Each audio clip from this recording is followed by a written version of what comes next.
Hi, and in this video, as you can probably guess, I'm wanting to talk about the nature of remembrance. How could I not? It is literally the 100th anniversary of the armistice.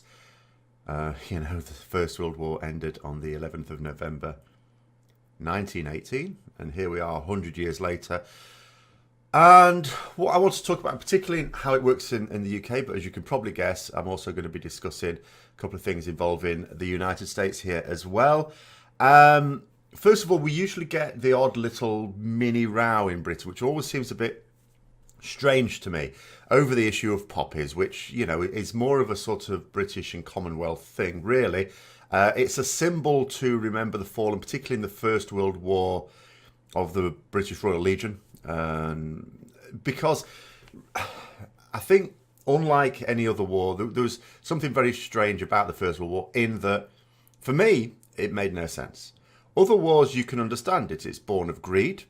Countries wish to expand or whatever, reclaim what they believed was lost lands. It's essentially driven by greed. I don't see that. The motivation for the First World War was my dad's bigger than your dad. And yet a ridiculous number of people lost their lives, of course, because it was the first conflict at that time between all the major powers with all their weapons of death, all the modern weapons of death. We were still at the start of it doing cavalry charges. And this is where, the poppies can lead into this as well, because what we generally have is the traditional red poppy. This is to stand for remembrance and hope. That's its stated aim. To remember the fallen and to hope that there is not a war like it again. Of course, then we had the Second World War. And we've had wars since, of course. There are other colours that people wear as well. So some people wear purple poppies to remember the animal victims of war. Like I said, in the First World War in particular, there was a hell of a lot of horses died for a number of reasons. But the reason why we needed to take a lot of horses across is because we were still used to Napoleonic war tactics, which involved cavalry charges. But cavalry charges against muskets and cannon is one thing. Against machine guns is another. And of course, it's not just that. There's plenty of other animals when we've used dolphins, for example. We've used dogs, cats, pigeons. We used a lot for communication purposes in the First World War. So it's for people to remember the contributions made by animals who didn't even really get much say in the matter either.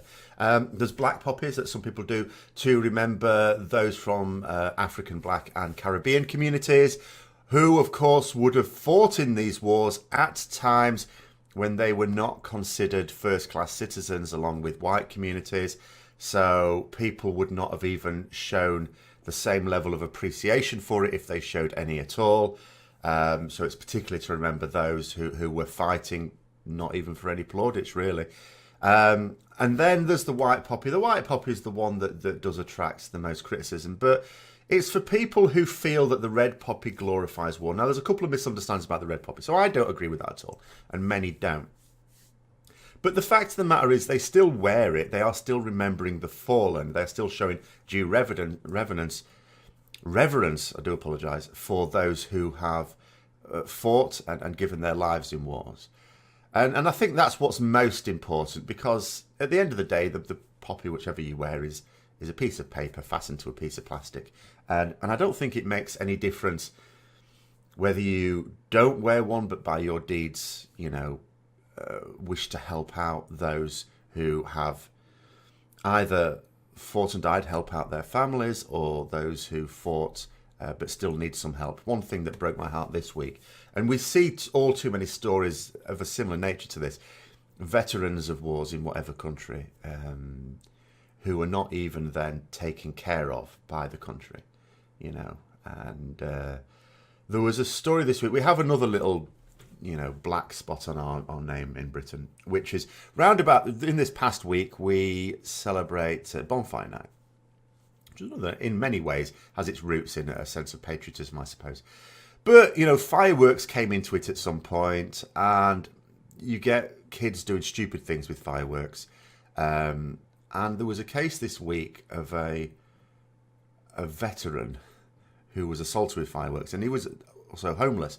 So you've got this guy who's fought for his country. And I know not all soldiers fight for the same motivation. We have this romantic notion that soldiers go up there out of sheer patriotism. They want to fight for their country, and they go off and do that. Many do. Many do it for their own particular reasons, but it makes no difference what the reason is. That's what they have nonetheless done. And whether it's fighting to defend your particular country or our country, or whether, you know, our country has been a bit of an aggressor and we're doing it for more power, whatever it is, you know, we rely on our armed services. And you could go imagine this man who, first of all, found himself in the position of being homeless, and then to be assaulted by the very kids who enjoy freedoms that he has fought for. I can't even imagine what goes through someone's mind in that situation. It's absolutely deplorable. But, yeah, so far better to not wear a symbol, but by your deeds show support for these people, and more than just verbal support. Rather than wearing all the iconography, but by your deeds, you're basically shitting on their memory.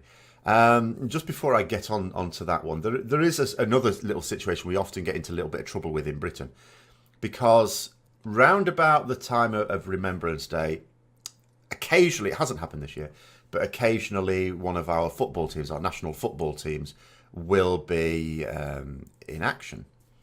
And if they play games at that time, they wear an armband with the poppy symbol on it to, you know, in remembrance of the fallen. And we always get into trouble with this by the World Organisation, the Football World Organisation, FIFA. And I sort of understand their point of view. The reason is because you're not allowed to wear political symbols. And this is one of, again, the misunderstood things about it. Because it's not a political symbol. It's remembrance for the fallen. And I mean all the fallen. Okay, the red poppy is a symbol of the Royal British Legion. And the money that's raised from it goes to, you know, people who fought for the British Army and the Commonwealth at that time. But nonetheless, the event is just pure remembrance. I mean, look, we've had, for example, the French president and the German chancellor together in an act of remembrance this year. They were fought on opposite sides in both world wars. It's not about, you know, celebrating the end of the war. I mean, Donald Trump tweeted, and I'm not going to attack this one too much, but it does miss the point. He said, "Is there anything better to celebrate than the end of a war, in particular that one, which was the bloodiest and worst of all time?" And it's not, and that's not what it is. It's not a celebration of an end of a war. It's not a celebration of the result of a war. It's not a celebration at all. It's remembering people who've died because politicians, not because those soldiers wanted to go off and start a fight. You know, when soldiers want to start a fight, they go to a pub. No, they were sent by politicians to throw their lives away, sometimes pointlessly, as in the First World War was the most utterly pointless conflict ever. And that's why, as I say, it's not a political symbol. It is literally just remembering the fallen on either side, on both sides, on any side. Any soldier, any serviceman or woman or animal who's gone into battle and lost their life, it's just to remember the sacrifice they have made because they were asked to. And then, so coming on to Donald Trump now, and I cannot understand this, even for him. You know, obviously I'm a vocal critic of him. He's an obnoxious man. But this takes the biscuit. So, I mean, okay, the 100th anniversary, we make it a special thing just because of our attitude towards numbers. 100 is an important number for some reason. But it doesn't matter. Any particular time, you know, heads of states will take part in a service of remembrance to remember the fallen because they are representing their entire nation. You know, many of us will have moments of reflection as well individually. But the President of the United States is representing the United States. He's gone over to Europe. But he hasn't gone to represent the United States in remembering the fallen.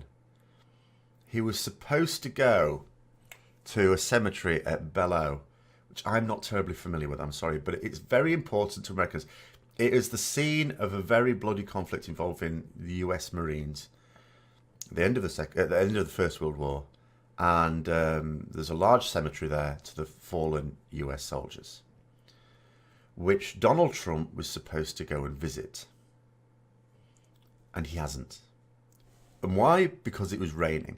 Now, when I first started to see little snippets of this, I thought, okay, so I don't know where it is. Maybe it's in this hugely inhospitable region, and the weather means you can't actually get there. You have to get there by helicopter, and you can't get there. So that's why they're not able to get there. It's logistical, which is what they said. The White House statement said the Bellow visit was cancelled due to scheduling and logistical difficulties caused by the weather.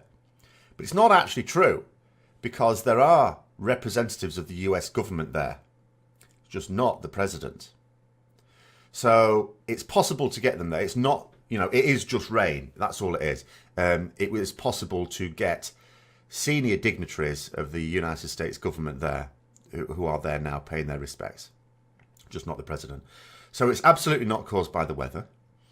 And then you think, well, logistically, so does that mean they couldn't get him there and back in time? In which case, didn't someone plan this in advance? But even that hasn't taken place, because there are a series of other events. For example, the French president organised a dinner for world leaders, which he didn't attend.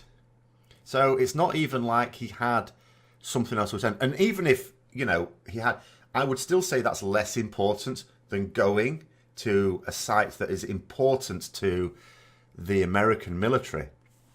I mean, I'll just give you what a couple of people have sort of said about this.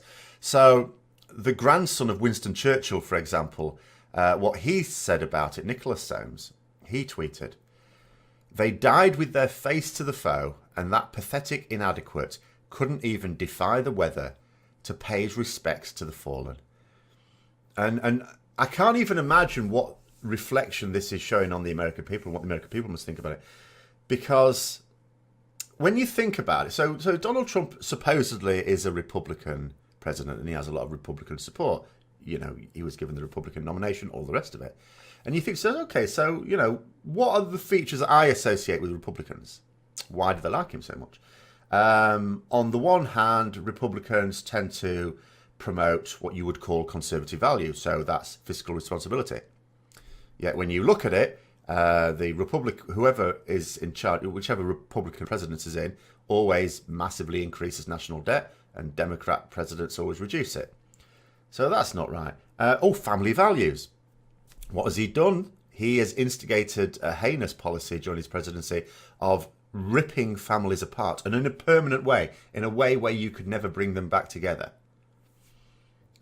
So support for the military. This is the biggest. This is like pissing on a war grave. He didn't have to put any effort in even. People fly him to Europe and then would fly him to the cemetery. They'd even hold an umbrella over his head. Everything is done for him. All he had to do was sit in a helicopter, get out of the helicopter, walk towards something, stand there for a few moments in thought, or at least just in pretending to think, and then deliver a few lines. That was all that was required of him. And he couldn't even do that. And there's a US Veterans Association on Twitter, someone linked me. So this is Vote Vets. And what they said about it was this. And I'd not even heard of this, but I've seen it reported in a couple of other places as well. Again, his little encounter with the rain. Donald Trump complained about having to stand in the rain to speak about the massacre in Pittsburgh because it messed his hair up. Today he will skip honouring fallen American heroes of World War I and stay in his hotel room because of some rain. And that's why I sort of go back to these original rows that we sort of have in Britain about which poppy you wear a poppy at all. And it all absolute nonsense, because what matters is, are people, by their deeds, supporting those or showing due reverence for those who have given up their lives for their country? Again, on the actions of politicians, people like the presidents of this country, prime ministers, whoever. Or are they just making a show of it but not really doing anything themselves? you know.